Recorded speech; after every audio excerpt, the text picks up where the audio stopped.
my goodness, it is so cold right now. So I did like 400 kilometers across Florida, and I started at around 25 degrees and now it's 4. I just made it to Alabama. I know it is end of December. Thank goodness for my warm gloves from Rev'it. Rev'it, thank you so much. Oh my god.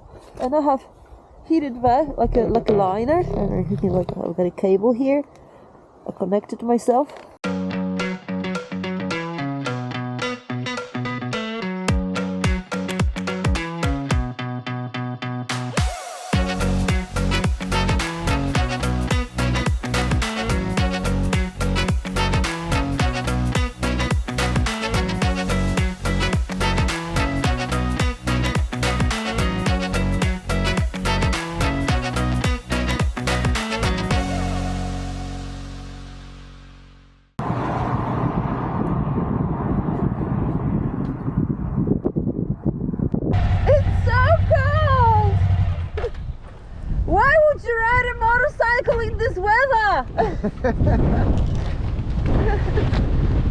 Oh my god! Are you freezing? I am! Fuck me! It's only like 2 degrees! Oh man, it's so cold! I know! I'm so glad to see Thank you. you so much for you know, coming all this way. We're not very far away. We're maybe 35 miles. Is it not cool? Greg came to see me, to pick me up. Okay, we got 35 miles to his place now.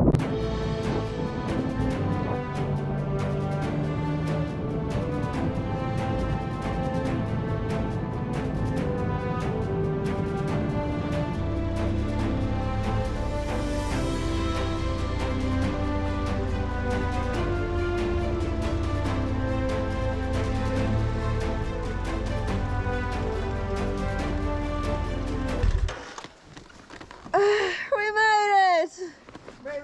We didn't die! Hi, honey! Oh, I feel so bad warm for in you. your house. I'm coming in. Come in. You can get your stuff later. Come in. I don't know if I turn off chili. Good morning. Good morning. Hello. Hello, hello. So yes, for the last few days we were hibernating in Greg's and Mel place, and now we are going for a little trip to Headland to see our friends, and in a second you'll see who we are about to meet. Mel is gonna meet us there. She's got stuff to do somewhere in the city, so she took a car. So Greg and I, we're going for a little adventure on the bikes today. Yay! Hey. And look at that. I'll be testing new volcano gloves from Rev'it. They match my jacket, you see? Pretty. New gloves, pretty, hey? I know. Okay, so we're gonna do about, I don't know, 45 minutes, I think, right? Go this way. I'll let him go first. Woohoo! Oh, it's 18 degrees, you can't imagine. I came here when it was like 1. So that's a nice change. Beautiful day for a ride.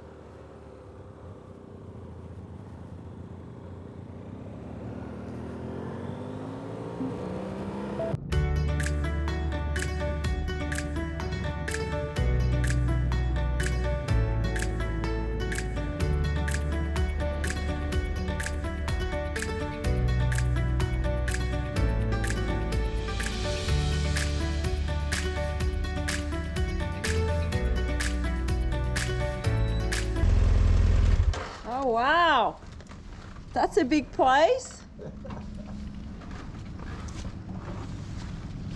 Is your hair ready? My hair is not good, but hey, whatever.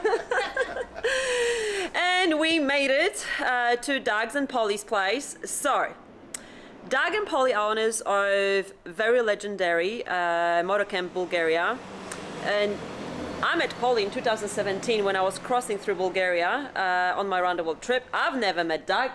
to be honest, I thought he maybe doesn't exist even, because not many people in Europe have met Doug. Because Doug, Doug is normally here or he's traveling. How many times you went around the world?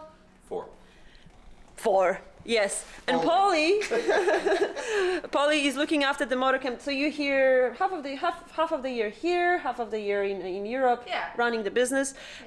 Greetings to Ivo. Ivo is looking after Bulgaria Motocamp as well. So now I'm going to do a little interview with the guys, because they are just legends in our riding community. So yes, let's hear. All right, I'm going to start with first question. Where did you guys meet? Because Polly is from Bulgaria, you from the United States, Doug. So where did you meet? We met in Bulgaria. Of course you did. Yeah. On a motorcycle rally in Kazanlak. I was riding my R6 and he came on the... Yeah, I used to ride shiny Japanese sport bikes. Me too. I know, we've all been through that phase. I loved him. I mean, I would still buy my R6, but anyway, he showed up on the Indian Chief 1948. We're going to see it in a second. 2006, and he was doing his around the world trip, and a friend of mine asked me to translate for her interview. She was from Bulgarian National Radio, to translate the interview, and just left me with him. And that's how it all started. That's how it all started. He asked me to translate for him later, and then he left. And he's gone. But then soon after that, a year later, you opened Motocamp Bulgaria, right? 2007. 2007. Yes. So you've been running it. Purchased the property 2007. Wow. So, so that's one of your businesses. And Doug, you're doing something else here in the States. What do you do here? Hold on. Yes, going back to you. I play with old motorcycles. Yes. How many motorcycles do you own? Who knows? Not enough. No idea. There's not enough motorcycles. So I need one more. You need always one more. Yeah. So you sell parts, you sell motorcycles, you sort of get them up and running, and then that's your main business here in the United States. Yeah. And everyone knows you. You know, when I posted a picture with you guys, like, oh, everyone knows Doug, of course. But not in Europe. In Europe, not many people know you, because you're always traveling somewhere and no one can find you. You know where to be found. Well, I mean, I do have a lot of friends in Europe, which is great, because I get to stop and visit them. And like this last summer, I spent 4 months riding around, tried to go to new places, and met new friends, and I got to go back and visit them. So True. But and last summer you went to Ukraine, right? Yes. How was that? It was interesting, very interesting. It was really nice to see it on the ground and not just watching TV videos. Yeah, that's right. And Polly, mainly you are, so you're running Bulgaria Motocamp, and you also, what do you do? I also work for the Road Guardians as administrative assistant. Usually I just do in the background the website and the database, the boring things that are very interesting but you for do me. something else. But also I have my arts and crafts. I paint. I work with stained glass. I sew embroidery. Yeah, you're a busy girl. I am a busy girl. I like to be busy. Yes. Well, guys, thank you so much for the invite. I've heard so much about this place. I mean, it's incredible. So let's do a little walk now and ask Doug about his round the world motorcycles. Yes, that's very interesting, I think. I think you need one more motorcycle somewhere in between there, definitely. Yeah. Well, I got room for a little one right there. Yes, totally. Doug, so you've been to Madagan. You've done the road of bones and all the stands. Not on this bike, but very similar one, right? Yeah, I had this pretty much an exact copy. I keep another one like this over in Europe. It's in Bulgaria. So I like to travel on it. And then I missed having it here, so I built another one just like it here. It's a 2003 Sportster 1200. Of course it is. It's a Harley bike. So what modifications did you do to actually survive that trip to Madagan? Basically, other than the KTM front end and the taller shocks, the high pipe, and a few other small modifications, I kept it as stock as possible. Wow. Just because they're really good, dependable, tough bikes. And as many miles as I put on it over there, the biggest problem I had was the alternator went out in Turkmenistan in the desert. It got too hot. And so I had to carry a battery charger, and I charge it up at night and then ride during the day. And I met up through a series of friends. I got a new alternator brought from Europe to Almaty in Kazakhstan, and when I got there, then I put it on, and everything was good. This is your very first round the world bike. Yes, it's a 1948 Indian Chief. I built it. Well, I was in North Africa in summer of 2005, and I was reading the Long Way Round book, you know, where the actor guys got free motorcycles and all that stuff, and got to do a round the world trip. And I was reading it, and I'm like, well, I'd like to do that. So, but I want to do it on an American bike. And I knew where this was. A friend of mine had it. It was in boxes in his garage. So I got home. I bought it that November, rebuilt it over the winter, and in April I took off on it and circled the globe on it. Very impressive and very unusual, I must say. What do we have here? So this is 1962. The engine, the 1962 Harley-Davidson Panhead in an earlier frame. After doing a round the world trip on the Indian, I thought, well, you know, I should see if I could do it on a Harley. And I didn't really want to build a stock Harley, so I decided to build a chopper. And this was 2009, and it was a little bit longer trip because I spent a month in Japan, a little bit longer in Korea, and you know, other than the Russian roads, it did really good. The Russian roads, yes. They're very bumpy. Very impressive. Yeah, it has seat springs.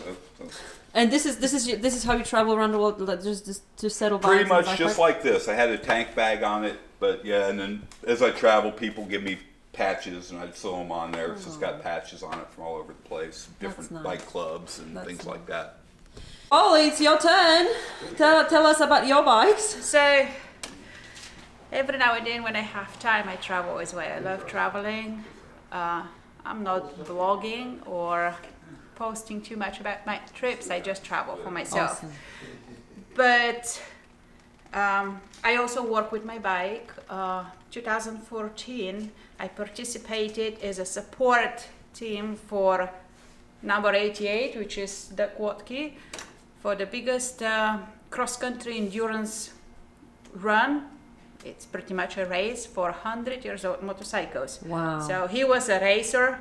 His number is 88, and I was supposed to ride as a support crew. Well, at the start, at Daytona Beach, we found out that I was not allowed to approach him during the racing day. So I pretty much rode on my own. Okay. The next 16, 18, 20 Forest Cannibal, I don't know if I'm missing any, 21st Cannibal, I rode as a support for all the races, and that was allowed. So I help as a mechanic, and also I help as first aid. I'm certified from the Road Guardians. My boss, Vicky Sanfilippo, later on hired me to work in the biggest first aid organization for motorcyclists. So which bike did you use for that race? 2014 I had Yamaha TDM 850, but I fell in love with the Triumph, so you used ever this one? since I ride cross country only on this little scrambler. Yeah. Which year is the this? 900 Scrambler. It's 2007. I wanted carburetor on purpose, less electronics and carburetor, and this is my cross-country bike. It had crossed this country, I can't count how many times, because once you get to the other side of this country, either east to west or north to south, you have to come back home somehow. Also in between, we did a musket ball, which is a shorter version of the Cannonball. Here I see we have another one, and this is more like an adventure bike. Well, that one is adventure. My little bitty dirt bike that I used to. You take it out for fun. I'm just having fun with it. Yeah. And so, which one is this one? This is a WR 250. Beautiful. 250, yeah. I want to know about this bike. Biodiesel. What the hell? Well, you know, I didn't have a diesel motorcycle, but it was built by the Orange County guys on their TV show, and it turned up at an auction I was at about a year and a half ago, And you just bought it. Now you Yeah. have a diesel bike. Yeah. That's pretty impressive. Huh. And this? What's this? This is a 1974 Edmunds street legal sprint race car. Of course it is. 350 Chevrolet V8 engine. Is it quick? Oh yeah, it'll Super cool. outrun everything but a Motorola radio, you know, what the cops use. Yeah. You can outrun that. But if they get behind you in their car, you can outrun them. Right, it's been out, that's for sure. But look Faster at the than a tires. speeding ticket. Yes, that's super cool.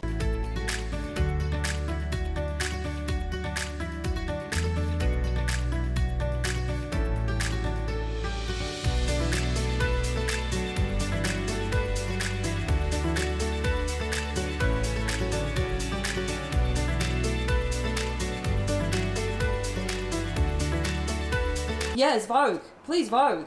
Yep. That's good. Doug, you're such a child. Yeah. So can I ask you about your kids zone, and this is your pretty much home. What is this place? Well, it was built in 1913. It was the first Ford dealership in the area. And, you know, it's in a little town. And, you know, I bought it and working on filling it full of motorcycles. I've got room for a couple more. Yes, and you think this place is just not big enough yet? Oh, no, if I had an old Walmart within 6 months, I'd be bitching because it was too small. All right, can we have a little tour? Yeah. Sure. Okay. Sorry. Walk that way. I will. Thank you. So now we're going to Doug's workshop, because that wasn't a workshop. No, that's just bikes that I ride. Yes. Yeah. Ah, right. So this is where you work on the bikes. Yeah. It's usually not this much of a mess here on the floor. We're moving some stuff around, but Wow. We're trying to make space for my workshop, Yeah. for my second workshop. Yes. Yeah, and that's my new project. Yes. That's Indian Scout 1937, and the engine is already rebuilt. It's my baby, that's why it's wrapped in the blanket. Cute blanket. most all of it's done. I have Just a needs assembly transmission now. here, so we need to assemble it. That's why we've been working on cleaning up a workshop for me, which is going to be there. Just there. Okay. So this is gonna be your workshop. Yeah. Okay. This is Doug's office. Doug's office, Very impressive. and this is my little craft room that is way too small for me. As you can see, I have few machines. So altogether I have 16 machines, but I don't have space for them. I do sewing, I do embroidery. At the moment I'm trying to learn 120 years old technique for embroidery, which is on bonus machine. And I'm trying, like a kid, to learn to write upside down, like that. And you can create pretty much, you don't have limit on that machine. You can, That's all yours. yeah, that's my practice sheets. You can create old style embroidery that used to be on the motorcycle jerseys, motorcycle patches. It's called chain stitch or chenille stitch. It's created in France, started with the first Cornelli machines. I have a Mauser, which is a copy of a Singer 113-103, and pretty much you write like that, and that's moving the head, and that's how you create the image or write. That looks like a lot of work. It's a lot of work, it's not easy, but I love a challenge and I learn myself. I also do stained glass. Hold on. So what's stained glass? Stained glass is pretty much the old style of creating colorful windows. You see them on cathedrals, you see them on churches, you see them in fancy homes. I work the oldest technique, cutting by hand and soldering by hand. I do not use cane. And the reason is stained glass because there is color in the glass. Pretty much it's stained. That's our little home. As I say, I paint as well. At the moment I'm working on this racer. This is all yours? Yeah. It's not finished. It's far from finished. Wow, you're so creative. But yeah, I'm still working. I haven't decided where I'm going with it. I think I want to put a little bit more old advertising. That's an old board tracker racer. It's a Harley Davidson. Riding on a board track. Yeah. So this is your beautiful kitchen. That's my beautiful kitchen. And here we cross from one street to the other. And we ride in heart of town. Right in the heart of town. So cool. Like you're at the main square. Yes, that actually Main Street, and our address is Main Street 22. And next door is Duck's Little Museum. So this is your little museum. To put together, it's a lot of Still boxes and stuff work. on the It's two floor. boxes that Yeah. we don't have space, I guess. But This is such a cool space. Do you open it for the public? Not really. I mean, I'll let people come in, but I don't have like hours and stuff I'm sure like people that. are looking, through the windows like, what the hell is going on here? Yeah. Because it just sets the downtown square out there. Yeah, so cool.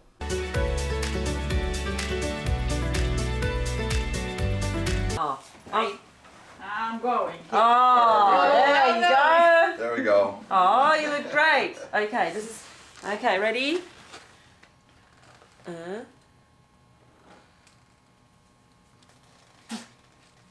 Oh, look at you. You look so proud.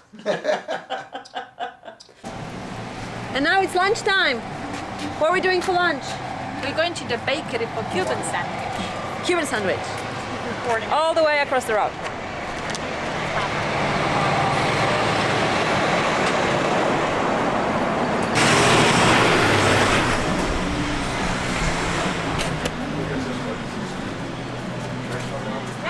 Oh, this place.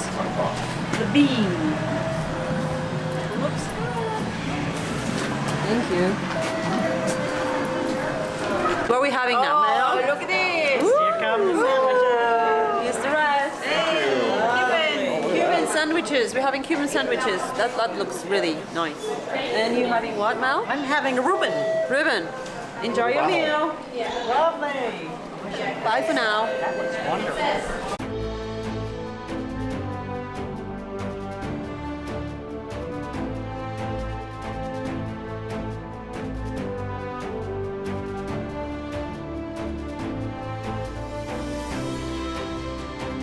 So Mel, what are we having tonight?